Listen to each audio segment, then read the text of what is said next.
Hello, everyone. I am back for part 11 of my book club, where I am reading you through this wonderful book, Manifest: 7 Steps to Living Your Best Life by the amazing Roxie Nafousi. Now, if you're watching this video for the first time and you haven't seen the rest of the series, this is a series where I've started the book from the beginning, and each week I've been reading through a different section, reading through the book, but also giving my own comments here and there as I've been doing the reading.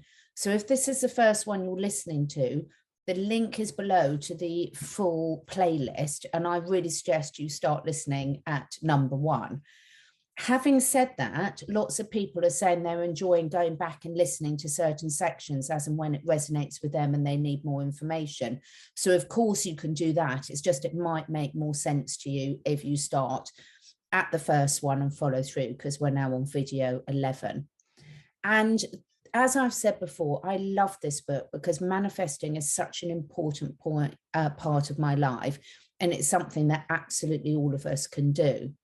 And I think this book is really well written. I'll take my glass off because there's lots of reflection. This book is really, really well written because Roxie manages to really put a lot of complex things in a very simple way. And I mean that with the most utmost respect, because often the most difficult thing is to explain things simply in a way that can resonate with lots of different people. So I love the way this book is written. And you can see I've got bookmarks all through it because I highlight bits that are really relevant to me.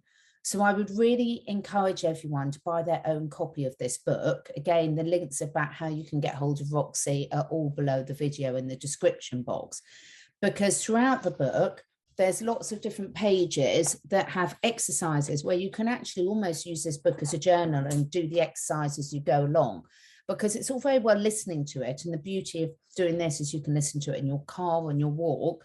But I do encourage you to then, if you're not sort of sitting at a desk or somewhere where you can do the exercises, to remember to go back and do the exercise, because we get out of what we put in, and manifesting is a true reflection of that, of getting out what we put in. So last time we got to the end of step 5, and now we are starting step 6, which is turning envy into inspiration. Now, for those of you that are reading along with me, this is starting on page 121, and we'll see how far we get. Just going to take my watch off so I can time it, because I'm trying to break it down into small steps so that those of you that only have a little bit of time can listen to each one. And obviously, if you've got more time, you can listen to more than one of the videos in the playlist at once. So, step 6, turning envy into inspiration. Let's get started. Envy, a feeling of discontented or resentful longing aroused by someone else's possessions, qualities, or luck. That's from the Oxford English Dictionary. Envy is a low vibrational emotion that stems from a scarcity mindset. Your envy says to the universe, when I see someone else with something that I want, I feel resentful because I don't believe that I can have it for myself. Inspiration, a sudden feeling of enthusiasm or a new idea that helps you to do or create something. That's from the Macmillan Dictionary. Inspiration is a high vibrational feeling that stems from an abundance mindset. Seeing something you desire and feeling inspired by it says to the universe, I believe there is enough for everyone, and I believe that I can have it too. Envy is one of those emotions you can physically see rise up from within you. I often feel it in the pit of my stomach. It comes on like a wave of panic, followed by a subtle lingering of frustration, anger, and sadness, all in one. Sometimes envy hits us right in the face. For example, when a colleague gets the job promotion we applied for, or when we see a loved up couple kissing at the traffic lights the day after our fiance dumped us after 7 seemingly blissful years. But more often than not, envy is much more insidious in nature. It quietly creeps up on us, embeds itself with us, and leaves us feeling discontented and dissatisfied with our lives without us even understanding why. While we mindlessly scroll through our social media feeds, our subconscious is being bombarded with images of perfection, with opportunities for comparison, and with things we wish we had, and with reasons to feel that our life is just not as good as somebody else's. Social media is a billion-dollar industry that is literally driven by envy. It actively encourages us to compare ourselves to others so that we buy what they have, while simultaneously encouraging us to post our own envy-inducing images to get us enough likes or comments to feel validated. I think many of us know that feeling. It's been interesting. This has been such an interesting journey for me, being on YouTube, something I never in a million years imagined I'd be doing. But it's very true, you know, it's so fascinating to see the effect that a good or bad comment can have on you, and however well prepared you think you are, it's interesting to see. Some days it hits you and other days it doesn't. So I can really resonate with that. How often do you come off social media feeling just a little bit worse about yourself and your life than you did before you went on? I think that's a really important question to ask ourselves, because, you know, it's very, very important that we stop going to the circus, as I like to say. So what I mean by that is, if we're doing repeated behavior patterns that are making us feel worse about any aspect of ourselves, physically, emotionally, spiritually, then we need to just stop engaging in them. It's really that simple. Or to be very selective. So take, for example, when you're listening to someone on YouTube or on a podcast, is that leaving you with an uplifting feeling, or a feeling of inspiration, or a feeling that you want to get up and do something different in your life, or anything that's a high vibe feeling? Or is it leaving you angry, fearful, dissatisfied? So balance is really important in all of this. A woman in one of my group coaching sessions said that over the last couple of months, she had been dreading her Friday and Saturday evenings. When I asked her why, she said it was because every weekend she would go on social media and see people out and about, socializing, going to bars, restaurants, or parties, and that this would always make her feel jealous. The other women in the group all nodded along. They could relate to her experience. I asked her a simple question. Do you actually want to go out every weekend? She said, yes, of course I do. Then I gently said, well, why do you choose to stay in? Because if you really wanted to go out, you could surely find a way to do that. You could see the realization coming over her face as she thought about it. Of course, if she really wanted to, one of her friends would happily go out with her. Then she said, actually, I guess, although I enjoy going out for special occasions, on the whole, I just love spending the evenings getting a delicious takeaway, watching a movie, putting on a face mask, and having a chance to reset after a busy week at work. Then she explained that she really valued waking up fresh on Sundays, because when she met up with her weekly running club, in that moment, she realized that social media was making her feel envious of something she didn't even want. That's very true as well. I mean, I've seen so many things, you know, there's a lot of things about people that want to live their life traveling and things like this. Now, I've done so much traveling when I was younger, and I'm now at a stage in my life where I love being at home and gardening and growing my vegetables and spending time with my children and my animals and loved ones. But that doesn't mean I didn't enjoy that other stuff. It's just not something I aspire to now. So we've all got different dreams and aspirations, and recognizing those is so, so important, that we just don't need to be like other people. Social media is a playground for comparison and a fertile land for envy to grow in. We are shown endless images of who we think we should be or what our lives should look like. Whether it's being constantly presented with the perfect body, the dream home, a successful business, a heavenly holiday, or an idyllic family, the dream life is always being sold to us at the expense of our appreciation of our own. This endless portrayal of the perfect life can trigger envy all day long if we allow it to. But the ironic thing about it all is that we are envious of things that aren't even real. So much of the content that we see online is staged, pre-planned, edited, airbrushed, and fine-tuned for the sole purpose of making it looking appealing and enviable. I've seen friends uploading perfect couple selfies minutes after calling me to tell me they're about to leave their partner because their toxic relationship has become so unbearable. And I've called friends to say, oh my goodness, your holiday looked just incredible, only for them to tell me that it was, in fact, the holiday from hell. We are shown a masked reality, a mirage, and we're continually striving for them, seamlessly unaware that in doing so, we are merely searching for a pot of gold at the end of the rainbow. My own relationship with social media was completely toxic for many years. It was a place where I would go just to prove to myself that I was not enough. As I battled silently with depression, I would look at people on the internet posting pictures of themselves smiling, laughing, dancing, as if carefree, and the envy that overcame me was painful.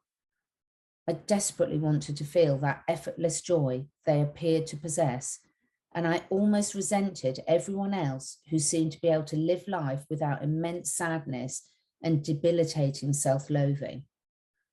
My depression went hand in hand with my hedonistic partying phase, and during that time, I was also desperate to be part of the cool social scene in London. I thought that if I could just be invited to the Love Magazine Fashion Weekly party, I would finally feel validated. Or if I got a seat at the British Fashion Awards, I might feel worthy at last. Then, inevitably, Fashion Week or the Fashion Awards would come and go, and no invitation would come through the door. I would sit at home, open up Instagram, and see everyone uploading their fabulous pictures and even more fabulous outfits, and that familiar feeling of envy would overtake me again. It was the envy that said to me, "You're not as good as them." The envy that kept me, my self-worth, and my vibe at a permanently low level. As I stared at my phone, I felt just as I had done for the majority of my life, that I was on the outside looking in. Just as I was harming my body with drugs, alcohol, and cigarettes, I was harming my mind by deliberately exposing myself to things I knew would support my belief that I wasn't enough. We all know that we can self-sabotage with excessive drinking, shopping beyond our means, staying in toxic relationships, and procrastinating on important tasks. But we can use social media to self-sabotage too. I have one friend who just can't seem to stop herself looking at her ex-boyfriend's new partner's profile. She stalks her page every day. It's become part of her evening routine. She looks at her photos, makes assumptions about what her life must be like, and then begins the comparison game, allowing the inevitable feelings of envy to take hold. She knows the harm it's doing to her self-esteem, but she just can't seem to stop herself. My advice: monitor and manage your social media usage. I should add a disclaimer here. I do actually love social media. All the platforms have so much to offer, and if used correctly, social media can inspire, motivate, connect, and entertain us in the most wonderful ways. But in order to be able to enjoy all its benefits without the constant negative triggers, I advise you to do two things. Number one, curate your feed. Mute or unfollow people whose posts don't make you feel good, or if you know they trigger you. You can always unmute them when you feel that you're able to follow them and see their content from a healthier perspective. That is, when you feel more confident in yourself. Then choose to follow people who you find engaging, inspiring, or relatable, so you can see more of their content on your feed. Number two, scroll mindfully. When you're on an app, be mindful and present so that you aren't aimlessly scrolling and allowing unwanted triggers or information to be taken in without your full awareness. By being mindful, you allow yourself to pay more attention to how certain things make you feel. So if you do feel triggered, you can acknowledge it and then begin to process it. Such good advice, both of those. You might want to go back and listen to those two again. It's not only when we're on social media that we feel envious. In fact, more often than not, we can feel envy much more deeply and intensely in relation to the people closest to us. Has a friend ever told you about the surprise holiday their partner booked them, or how they're feeling the best they've ever felt? Even though you want to be nothing but happy for them, you can't help feel a bit jealous and envious. Or have you ever found yourself caught in sibling rivalry, stuck in a dynamic of constant arguing, and deep down, you know that it's only because you are jealous of how much more attention you feel they get from your parents? It can feel really confusing when we feel jealous of the people we love. We ask ourselves, if I really love this person, and if I'm a good friend to them, how can I be jealous of them? Cue shame, guilt, and self-judgment. The self-judgment can be so uncomfortable that it can cause us to try and deny our envy entirely. Have you ever denied your envy and reframed it to say something like, I just don't like her, or I never liked her, or I would actually hate to have what she has? But no good can come of denied envy. When envy is buried, we trap the low vibe emotions within us, and they feel into our insecurities of low self-worth, which serves only to keep us further from our manifestation. Now, interestingly, I did a video earlier this week with my friends Medina and David in Australia and Bryce from Atlanta. And whenever you're watching this, if you look on my YouTube channel for the round table, which is about the Hawkins scale of consciousness, we talk about the scale of consciousness and the different vibrations of these different emotions. I think it's really worth a listen to that video because it ties in very closely with this chapter. I'll put the link below. We all know that envy, especially when it's buried deep down, can cause people to act in ways that are unkind and unfair, and sometimes straight up cruel. How many times have you been told that the reason someone is being nasty or rude to you is because they are secretly jealous? If we repeatedly deny our envy, its insidious nature strengthens. We transfer our envy and pass it on as judgment of others. It's a horrible cycle. The most compassionate thing we can do for ourselves and for those around us is first and foremost to acknowledge how we are really feeling. Rather than push those feelings aside or suppress them, allow them to teach you something.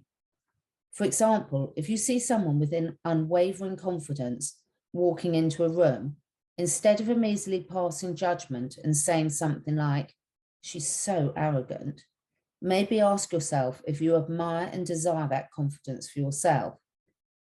Or if you see a couple kissing at a table beside you and you're about to judge their public display of affection, perhaps ask yourself, am I only passing judgment because I wish to be in a loving, passionate relationship? With some honest self-reflection, you can see your envy, acknowledge it, and allow it to show you what you want and feel that you need more of in your life. Once we begin to recognize and embrace our feelings, rather than denying and judging them, we open up space to listen to what our feelings are telling us. However, before we do that, I thought it might be worth explaining why we judge our envy so intensely. I'm going to tell you a story you've probably heard before. It's the story of Snow White. I often imagine I'm Snow White when I'm out with all the animals in the woods and they're all following me. Don't know if that's a good thing. Let's read on and see. In the story, the Wicked Queen asks the magic mirror, who is the fairest of them all? When she sees that the reflection in the mirror is not of herself, but of Snow White, her jealousy takes over. It drives her to order her loyal huntsman to kill the kind and beautiful Snow White. In the story, envy is portrayed to us, as it always is, as something evil. In almost all children's films and fairy tales, there is a jealous villain. Think Scar in The Lion King, the ugly stepsisters in Cinderella, or Jafar in Aladdin. We read these stories and watch these films as children. And when we so grow up, and so when we grow up and begin to experience feelings of jealousy ourselves, we panic. We attach shame to our envy because we associate it with evil. Now, just a little note for me, anyone who watches my channels and my discussions regularly knows just how distorted all these children's films and fables and stories are, and how the agenda is not for our good at all. So I just thought I'd add that in here. But envy, it's not its evil in itself. It's simply an emotion we feel when we are faced with something that makes us question our own self-worth. Envy does not always rear its head as the green-eyed monster we so often perceive it to be. No, more often than not, envy is simply a representation of our fear, a fear that we might lose something we love and are emotionally and energetically invested in. We fear that if someone else has something, we will somehow lose out. Hello, scarcity mindset. Scarcity, I should say, not scarcity. Hello, scarcity mindset. Anyone who has ever started their own business will know what I mean. As we embark on something new that requires immense energy and investment, we can become hypersensitive to the success of others doing something similar to us. I have a friend who's just become a personal trainer. Throughout the whole process of studying to get her qualification, she was so excited, optimistic, and energized by the idea of it. She would always look at other trainers for inspiration and motivation. But the moment she got her certification, envy took hold. She would text me saying, "Did you see that so-and-so is now a personal trainer too? I can't believe it." She became obsessed with looking at other trainers in the area and comparing herself with them. But it wasn't really envy, it was fear. She was afraid that after investing so much money and time into training for this, she might not acquire the number of clients she desired. The fear was driving her envy, and it was blocking her from stepping into her power. She needed to first recognize that her envy was a symptom of her fear, and then she needed to begin healing her own insecurities. If envy is driven by fear, then that must mean that we can use it to direct us to whatever limiting beliefs, insecurities, or doubts are still blocking us from our manifestation. The most effective way, then, to let go of envy is to continuously work to remove the fear and doubt that is driving it. But as I mentioned in step 2, removing fear and doubt, see page 29, that process is ongoing. In the meantime, what can we do so that the low vibe emotion doesn't linger and block us from moving forward in our manifesting journey? We can turn our envy into inspiration. Right, I'm going to continue because there's only a few pages left. So I know this is longer, but I think it's important we keep the flow. Inspiration is the antithesis of envy. While envy comes from a low vibe place of scarcity. I don't know why I keep saying scarcity instead of scarcity. Inspiration is high vibe and comes from a place of abundance. The panic that rises up when we feel jealous of someone is really just panic that their success will take away from our own opportunities. Envy says there's not enough, whilst inspiration says there's an endless supply. Whenever we experience envy, we have an opportunity to reframe our thinking and choose an inspired perspective that will push us closer towards our dreams. Envious thought: this is something that they have and I can't have. Inspired thought: this is something that they have and that I would like for myself too. I often have people coming to me wanting to manifest a relationship. The same people will nearly always tell me that when they see their friends in relationships, getting married or starting families, they really struggle to be happy for them. They see it as another reminder of how far behind they are on their own journey, and even use phrases like, "It's so unfair." I remind them that this feeling of envy comes from a mindset that there isn't enough love to go around, and this is actively blocking them from attracting their soulmate into their life. I encourage them to instead look at their friends' relationships and to turn their envy into inspiration by saying something like, I love seeing two people so happy together. It's so beautiful to watch, and I'm so excited to experience that for myself when the time is right. It's such a simple mindset shift, but such an effective one. Another example of where you can turn your envy into inspiration might be this. Imagine you bump into an old friend and you decide to go for a coffee and catch up. She tells you that after leaving school, she started her very own successful tech business, then sold it, enabling her to travel around the world for the last 12 months, hence her glowing, sun-kissed complexion. Notice how you feel physically, emotionally, and mentally in response to that information. Do you feel that wave of panic accumulating in the feeling of subtle sadness, discontentment, and frustration that I described earlier? If so, first validate your experience by saying to yourself, hearing this has made me feel jealous, envious. Then remove judgment and replace it with self-love, compassion, and kindness, remembering it's okay to feel that way. When you've done that, take the empowering decision to turn your envy into inspiration. You could choose an inspired thought, such as, I'm so happy to see someone who's built a career for themselves that gave them the freedom to pursue their passion. Perhaps I will begin to explore how I can do this for myself. You can then use their success to inspire your own vision of what you want to manifest. Remember, we live in a society where we see the media constantly tearing people down with provocative headlines that encourage trolling and judgment. This enables envy-driven behavior. It normalizes judging and criticizing others for their actions. It gives people an opportunity to express their envy in a way that feels acceptable, and this is a dangerous cycle for everyone. We have to start to call out envy whenever it begins to surface. I have definitely found that group get-togethers or WhatsApp chats can easily turn into gossip fest that is fueled by jealousy. It usually doesn't take long for groups of friends to unite against one other person and talk negatively about them and their choices.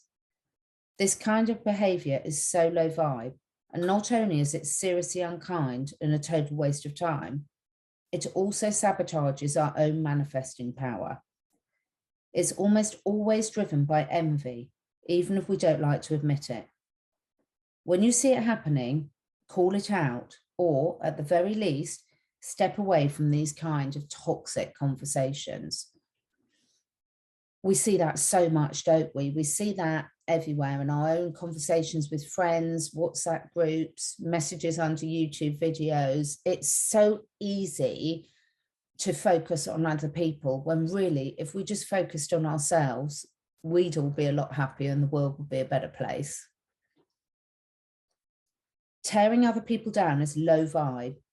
Building people up is high vibe. I cannot stress that enough. I'm going to repeat that. Thanks, Roxie. Tearing people down is low vibe. Building people up is high vibe. To support other people, to build them up, to celebrate them, to help them, to encourage them, that comes from a place of self-love and high self-worth. It shows the universe that you're not threatened by the success of others. You're inspired by it. That inspiration will drive you to your manifestation. If you keep putting that loving, magnetic, and magical energy out into the universe, you will receive abundance. Building a community of love, connection, and complete non-judgment is something I'm always championing and encouraging, not least because it helps us all on our own manifesting journeys. Turning envy into inspiration will not only pull you from low vibe to high vibe, it will also help you gain more clarity on what you want to add to your vision board, and it can help you to bring a visualization to life. For example, let's say you want to manifest a winter wedding. While you may already feel strongly that this is what you want, it might only be when you attend a winter wedding and see it through your own eyes that you're really able to visualize it clearly. Then, when you next go to do a visualization meditation or make your vision board, you'll have a much more enriched and vivid image in your mind. Turning envy into inspiration is a great tool to use when scrolling through social media too. For example, if you're scrolling through your Instagram feed and see someone at a newly opened restaurant eating a delicious meal with a group of friends and you sense envy signal, take a second to pause, acknowledge it, and then turn the envy into inspiration by saying, "This is a place I want to go. I'll add it to my list of places to book. I can't wait to experience it for myself." Use those holiday pictures, cuppy selfies, or interior pictures that come up on your feed to help you visualize the things you desire. Be inspired by the things you see and actively say to yourself, "This is something I want. This is something I know I deserve. This is what I'm going to manifest." When we're inspired by other people's accomplishments or experiences, we show the universe that we believe the world has more than enough love, happiness, and success to go around. And so that is what we will attract: more love, more happiness, more success. I use this tool myself all the time. There are thousands and thousands of coaches, mentors, teachers, and writers out there, and self-development is a fast-growing industry. If I were to compare myself to everyone else who does something similar to me, or if I allowed myself to feel envious of other people's success, I would be forever stuck in a scarcity mindset. I would be triggered every single time I saw another person upload a self-development post, write for a magazine, or host a workshop or release a book. Imagine how low my vibe would be if I allowed myself to sit in that space, and how suffocating that envy would be.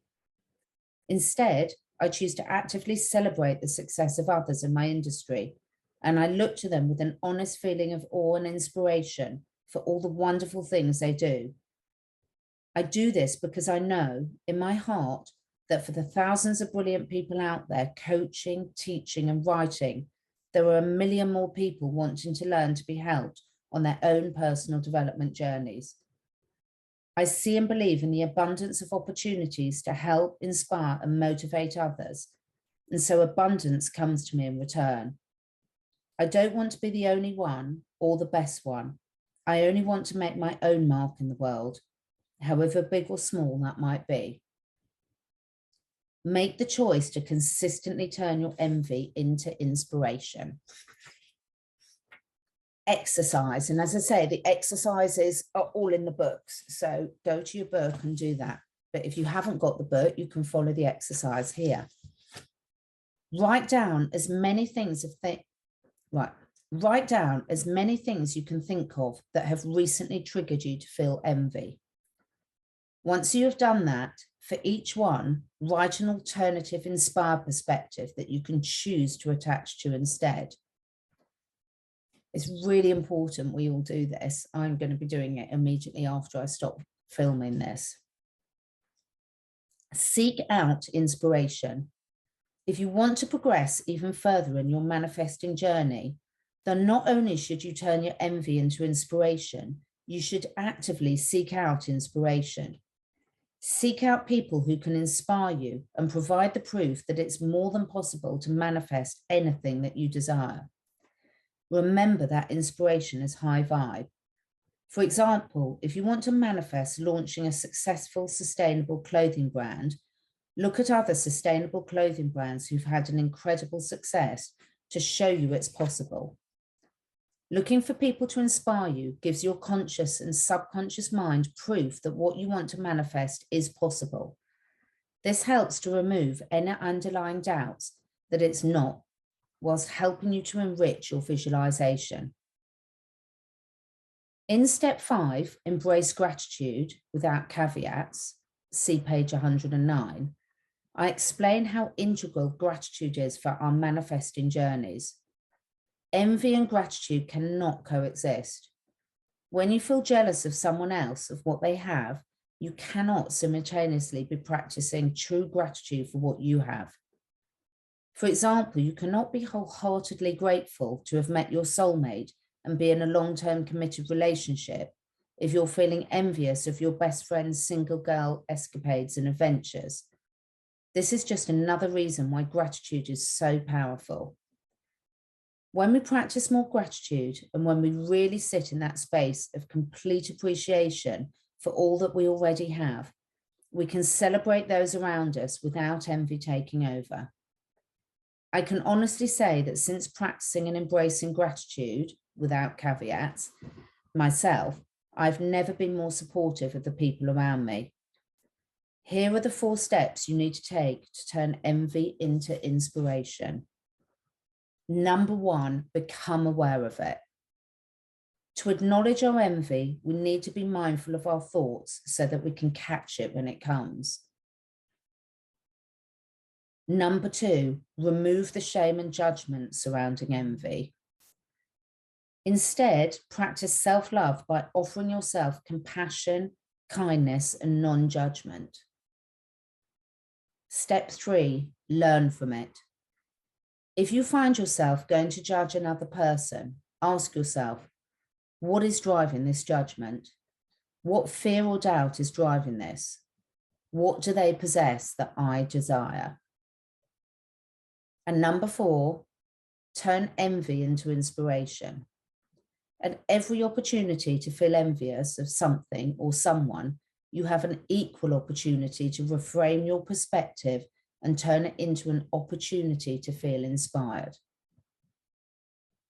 A final thought on envy. Remember when I said that self-love underpins every step of manifesting? Well, this couldn't be more relevant than here. The more compassion, non-judgment, love and kindness we can offer ourselves, the easier we will find it to transform our envy into inspiration. And the more we truly love who we are and the person we are becoming, the less likely it is that we will be triggered by the things that we see around us. When you love yourself unconditionally, and when you're proud of the person you are today and the person you are becoming, there is no room for envy to live. So that's the end of step 6. That was so powerful for me. I'd love to hear in the comments below how that was for you. What I'm learning on this journey is it's all about being really, really honest with ourselves, kind and compassion, and not trying to suppress those feelings. But once you acknowledge those feelings, then you have the opportunity to transform them into something that serves you better. So honestly, every chapter I get through this book, I'm so grateful for all of you. I'm so grateful for Roxie for sharing this book with us. And as I keep saying, this is my favorite color. So I love carrying it around everywhere. But I'm really, really grateful for every one of you that's taken the time to do this journey with me. The comments below have been lovely. And, you know, we've all got the opportunity to go back and re-listen. So I will be going back after this and re-listening to the gratitude section and the self-love sections, because I want to re-listen to those and then re-listen to this one again, because what I'm really doing is not embodying this at a superficial level, embodying it at a really deep cellular level that's going to make a lasting change in my life. And when I change my life, I change the life of everyone that interacts with me. So thank you so much for going on this journey with me. I really do read all the comments, even if it's not immediately. So please, please do let us all know how you're getting on, what the realizations for you, and if this is managing to shift you in your manifesting journey. Thank you so much for listening, everyone.